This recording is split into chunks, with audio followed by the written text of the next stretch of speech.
જય હો. હું કહું જલા મોજા આવે તો સિપલા કદાચ કિનારે આવી જાય ભાઈ, બાકી મોતીડા ખોળવા હાટું તો તળિયે જવું પડે ભાઈ. જય હો. એટલે ચાલા મારો ધર્મ નોખો હે ભાઈ.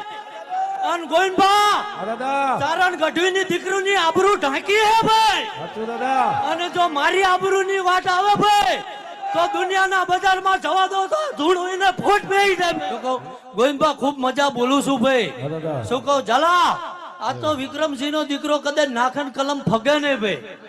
શું કહું કારણ કે ટગર ટગર કદાચ મારો માયદેવ કદાચ હામો ઉભો ઉભો જોતો હોય ભાઈ. જલા કોઈ એમ કે ના થાય અને જો હવારમાં કદાચ પાંચો ત્યાં આવીને ના બેસી જાવ મારું અહીં આવું નકામું પડે ભાઈ. શું કહું પણ એ દ્રષ્ટિ જોઈ ભાઈ ઝાલા, એ તપસ્યા જોઈ. કોક એમ કે અમે ભૂવા આવું કરે નહીં માનતા ભાઈ, તો ભાઈ તમે ક્યાં નાખી ગયા છો? એ તમારા તેલ જ દીવા કર્યા નહીં ભાઈ. મને કે પ્રમાણ આપે, પેલા તો પ્રમાણ લીધા જેવો હું ભાઈ. ત્યાં કદી ખરીદેલી અગરબત્તી કરી હે કોઈ દાડો? જય હો. તો પ્રમાણ લેવાની લાયકાત જોઈ ઝાલા.